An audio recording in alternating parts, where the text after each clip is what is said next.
of this today's webinar.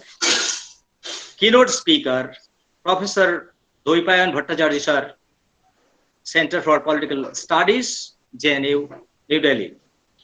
Sir, are you here, sir? Can you listen me? Can you hear me, sir? Yeah, I can hear you. Can you hear me? Yes, sir. Can you hear me? Yeah, yes, sir. Yes. Please, Yes. sir. It's your turn. Great. Thank you very much for all this, and it's really a nice opportunity to, sort of come over you in this way, Dr. Boyddu, Dr. Sinha, and of course, Dr. Rahman. Uh, I'm missing visiting your college. It was almost a kind of annual ritual for me to come over to your college and meet your students and colleagues there. But now, of course, given this situation, I don't know for how long it will get delayed. Am I coming through clearly, or is there a problem? Am I coming through clearly? Can you hear me clearly? Yes, sir, clear. Okay. Right. Because, if others who are not speaking, if they can keep their microphone off, then Yes. this works efficiently. Yeah. So, and it's very easy to turn off the microphone.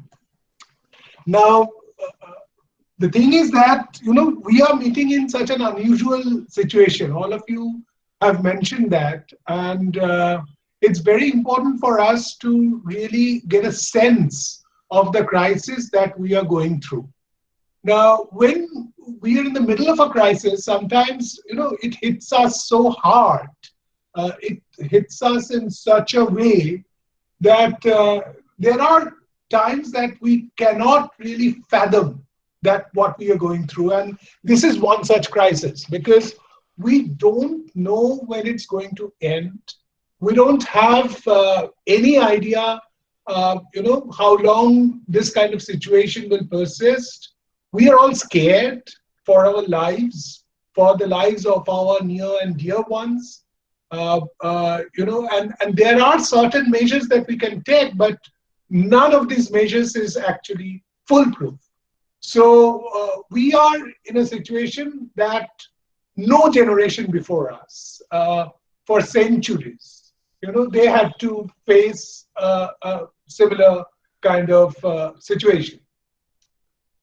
So in this kind of state of mind, when we try to reflect on the possible days ahead, that the possible, days, months, and years ahead, what kind of world that we are going to sort of live in when we come out of this crisis, it's almost difficult because we don't know. And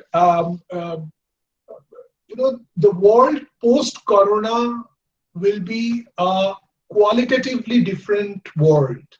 And this is everyone.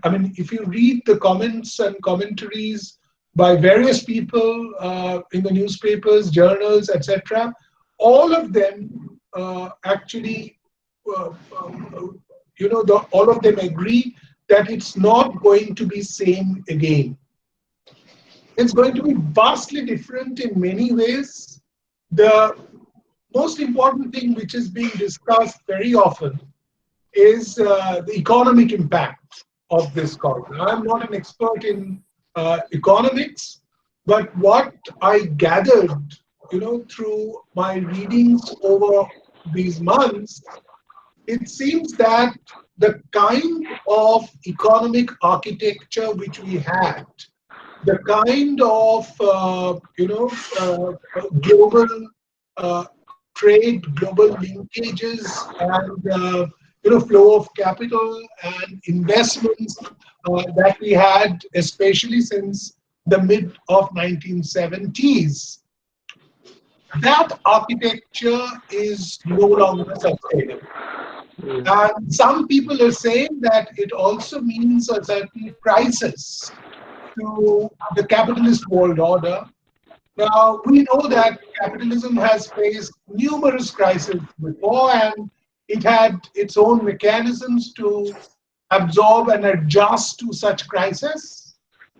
Even in this century, we know that capitalism has come across economic crisis in 2000, which didn't hit so much our part of the world. Actually, we were beneficiaries of that when the dot-com crisis happened in the United States in 2000. Then in 2008, another economic crisis visited us, which in a way we escaped. This was the mortgage crisis in the United States, in the mortgage housing market. As you know that there was a kind of a slump in the market, and the share values just plummeted, and they took about a decade to come out of that crisis. And this is the third crisis that the economy is facing in this century. And this will not take less than a decade for us to come out of it. I mean, many people are comparing this crisis with that of Great Depression, which happened, as you know, in 1929, and it continued again for a decade or so. Not until 1941 the world could say that we are out of the Great Depression. And many of you, for instance, would be aware of. Acha, may I request that those who are not speaking can kindly turn off their microphone, because there's a lot of noise which is coming. Uh, right. So, as you know, that Great Depression was not an easy situation from which the economy emerged. Now, one of the basic lessons of economic crisis that the global economy faces is that in order to come out of it, you've got to generate a lot of demand in the market. Without the demand, the economy doesn't come back. The economy doesn't get revived. It doesn't get back to its feet. Now, in order to generate demand, people should have money. And this was the famous and oft repeated Keynesian kind of prescription that when you have a crisis, instead of austerity, go for deficit financing, go for flushing the economy with money, give people employment, spend more, allow the state to intervene, and the government should play a proactive role. And if you don't have, I mean, if you recall what happened in the crisis of the 1930s in the United States, Roosevelt was the president. He went for a new deal with the population. And what did this new deal mean? It meant that people will be employed in making railroads. People would be employed in making new infrastructure, road construction, even national parks. United States has some of the best national parks in the world, where you have millions of visitors every year. And those national parks actually came up around that time. So the point is, what we are witnessing right now in this country, in our country, and there are hundreds and thousands of workers who are walking on the street, and it's a kind of heart-wrenching sight for all of us who are watching it on the YouTube or who are watching it on the television. Now, all these people now are without a job.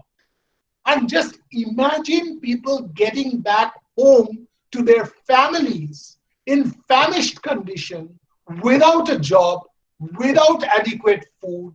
And what's going to happen to these families? The kind of disease that they're going to face in the near future, the kind of uncertainties and anxieties that these people are going through.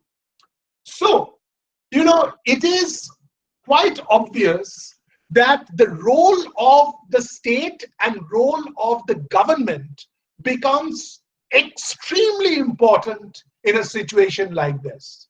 And the government cannot escape its responsibility in this regard.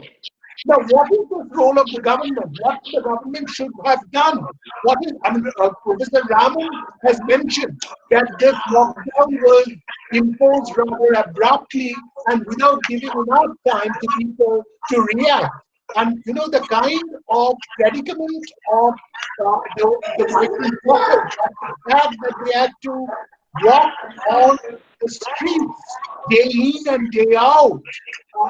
I mean, part of the reason being that they were not given enough time to organize themselves. They were not given enough time to actually use transport to get back to their homes.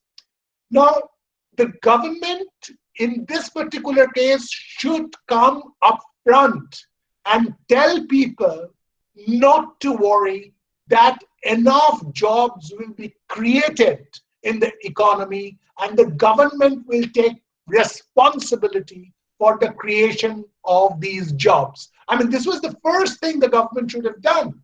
And you know, I mean, instead of telling people that you are now on your own and you are, you know, I'm not using that particular word which has been used, that you take care of yourself, this is the time when the state should chip in and the state should stand by the people and tell them that we are with you, you are being looked after. And this is what is missing. As you know, that several economists of repute, from Raghuram Rajan to Abhijit Banerjee and others, what have they been suggesting? They have been saying that, well, the first thing that now the government should do is to send cash to people. Because, you know, the ration system, for instance, I know in West Bengal, the ration system is supposedly working, and the government has committed another 6 months of ration free to people and to millions of people. Now, the point is that people will have food, but people also need cash in order to buy medicines. People also need cash in order to visit the nearest hospital. People need cash in their hands right now. And there was no attempt on the part of the state to, you know, help people in getting this cash. Why? We have the financial infrastructure much better now than what it was before. Because as you know, that many people had to open accounts in order to avail of Manrega work. And Aadhaar was linked to Manrega. You have a large pool of these account numbers which the government could activate and the government could actually send cash. It's not happening. Ask yourself, why is it not happening? It's not happening because the government doesn't want to overspend. And I'm using this word overspend within multiple quotations. Government thinks that sending cash will lead the government into a deficit financing pitfall, where, you know, there will be a certain kind of inflation in the market. The government will have to borrow from external sources. And if the government borrows from external sources and injects money into the market, then the value of Indian economy will go down. And if the value of Indian economy, which is set by the international monetary agencies, including IMF and other such agencies, if the value of Indian economy goes down in their eyes, not in the eyes of our toiling people, not in the eyes of our common, citizens, but in the eyes of these international donors, if the value of the economy goes down, then there is a real need or a real possibility of capital flight. Now, you see that capital flight is already happening. There's about, from the emerging markets in the last 1.5 months, about 100 billion US dollar has flown out of these emerging markets and they have gone back to the advanced capitalist economies of North America, Europe, and Japan. Now, the point is that these economies actually now, the advanced industrial economy or advanced capitalist economies, they will now become increasingly protective of their own interests. And that started long before. You know, the kind of trade war which was going on between China and United States of America, as you know, that the US was taking back all its investments, or at least threatening China that it would take back all the investments from China and get them back to the United States in order to employ people there. And Trump's famous slogan, "Let's make America great again," that was a very, very popular slogan, and that was a very popular demand in the United States. That's why Trump won. And that's why, it's possible that Trump may win again. So the fact is, and you can see that in Europe, what's happening all over Europe, there's an anti-migrant sentiment that people are becoming increasingly conservative, increasingly protective of their own interests. And, after this virus epidemic, am I audible? Can you hear me? Yeah, yes, sir. There's a lot of noise. Anyway, so after this pandemic, what will happen is that they will eventually become much more self-driven, much more realistic about their own interests. And India will have to cope with situations like that. So the primary need of helping the poor by transferring cash, that has not happened so far. And here, delay means that it's a question of lives. It's you've all seen that people while traveling they died, and it's a question of lives. So we may actually face a much more difficult situation economically than we are facing in the coronavirus. So this is something that we have to really, really be careful about, and I think we should be aware about it. So after having discussed this larger economic spectrum, the other thing which I think should be taken up here, and I'm sure that many of the students here will have this question, that what kind of political situation that we will be facing post-corona. Now, as you know that we are already facing a lot of difficulties because this pandemic meant that there has to be some kind of social distancing. Although you know that many of us don't like the term social distancing because social distancing smacks of certain kind of caste distancing that we already had in our society, and we must, under any circumstances which we consider as unacceptable.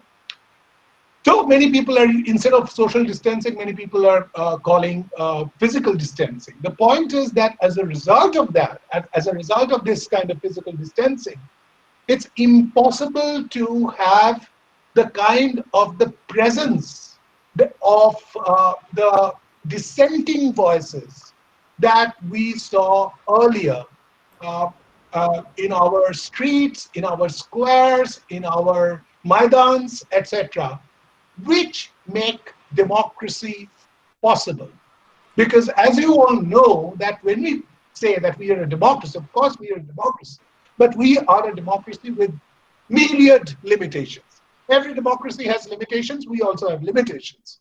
But the point is that without the opposition and without dissent, you cannot have a democracy operating. So when we look at the post-corona political situation, we have to keep in mind that we have got to have a sense of what's going to happen to our democratic setup, our democratic culture, our democratic right to dissent, our democratic right to, show our presence or show our solidarity on the streets and on the public places. That is going to be compromised for quite some time. So one has to think about possible alternatives of protest. how people can actually voice their dissent in a situation like this, and virtual is not a substitute for the real. Because through the virtual, through the internet, or through the telephony, you can have a lot of messages spread, but there is no real substitute for, real contact when people come and meet each other face to face, when people stand by each other, hold each other's hands, the kind of emotional impulse that it creates, the kind of political passion that it generates, that is not replaceable. One cannot really find it in situations where you don't have actual contact between people. That is why you see that the state could undertake a slew of reforms, including dilution of the labor law during this period of lockdown.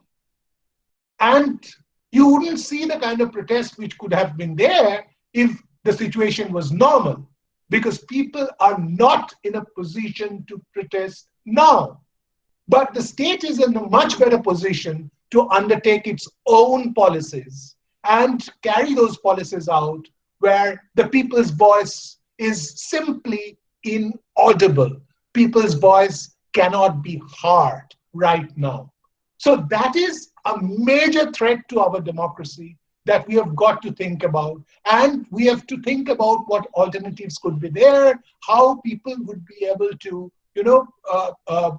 put out their own voices, how people would be able to get themselves represented to the system.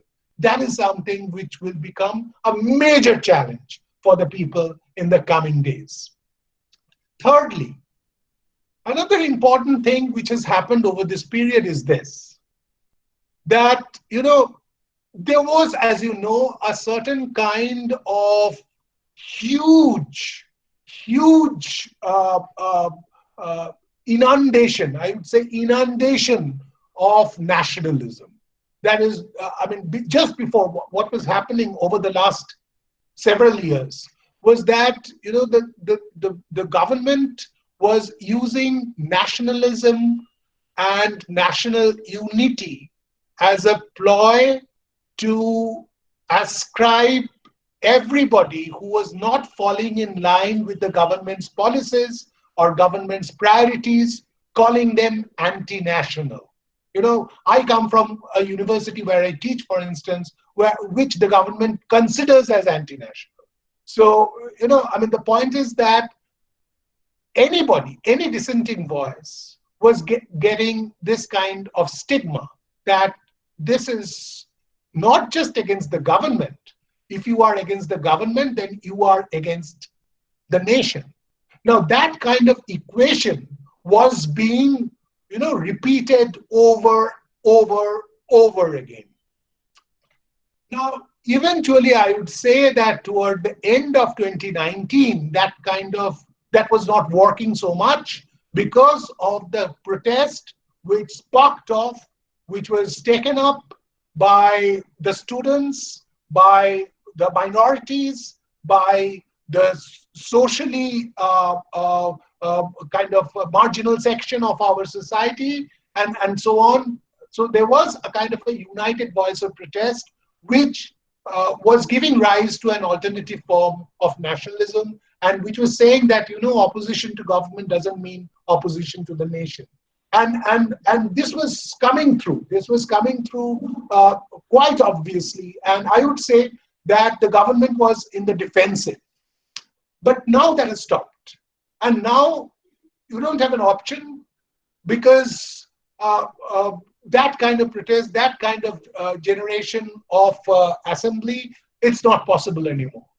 So one has to think about alternative ways of carrying these things out. And also, why I made this point is this. There are certain professions which were considered unimportant, like caregivers in our society, like the domestic help, you know, every middle class, upper middle class family now realizes how important these people are when the supply stops. That without the nurses, without the doctors, without the caregivers, without the cleaners, the society comes to a standstill. And the Herculean job that they undertake, the enormously laborious job that they undertake, and how underpaid they are. And in this context, I would also like to add the so-called homemakers, you know, the unpaid labor at home of the mainly women, you know, they're not paid. And the point is that, but they help reproducing the economy. They actually help in keeping the economy going. But their job is never appreciated. So I think that in this kind of situation, it gives us an opportunity to realize and appreciate how undervalued we did to some of the most critical, you know, functions of the society, and how pseudo-nationalists some of us had been, considering that only the Jawans who are fighting in the borders, of course, they are doing very important job. They are taking risks of their lives, but so are the doctors, so are the nurses, so are the cleaners. You know, so the point is that this holistic understanding of labor and how it's important for us to appreciate what has not been appreciated for such a long time, what has been so underpaid, undervalued for such a long time. Now is the time to reflect on that. Now is the time to realize and get a different sensibility about labor, a different sensibility about work culture altogether.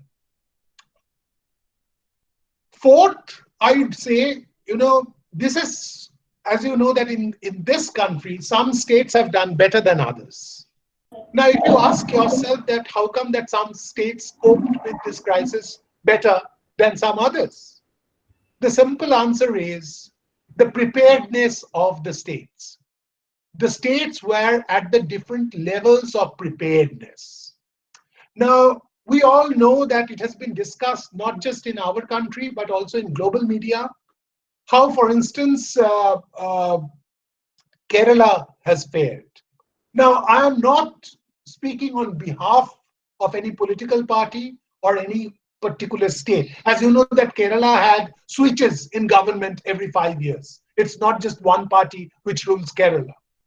But Kerala has shown one thing, that if you have a robust health infrastructure, you can cope with crises like this much better than any other state. And by robust health infrastructure, I mean it's nothing else but public health system. So there has to be a public investment in the health system, and private hospitals are no substitute for public health system, because public health system is one such system which makes health, you know, accessible to millions of people. How many people can actually access the private hospitals in this country, which is so expensive? And how many people have an insurance in this country? Very, very few. Most people can't even afford insurance. And you know that some of the popular insurance programs which were introduced by the state, I mean, there's a lot of criticisms about them, that how they are not working, how the big corporates are actually reaping profit by making use of such insurance, whereas the actual insurance insured person is not getting the benefits out of it, and so on and so forth. So there is no substitute for the state to invest in the areas of health and education. These are the two major, and if you look at the global level, for instance, you know, South Korea spends about 6 to 8% of its GDP, I'm not remembering exactly, of its GDP on health. And you saw how quickly South Korea could actually test all its citizens of COVID and come out of the crisis. Similar thing, any state which invests in public health is better equipped to handle crisis like this. And this is not the last pandemic that we are facing. There will be other pandemics on their way. And we cannot, in this globalized world where you have so frequent international travel, trade, and so on, pandemics cannot be stopped.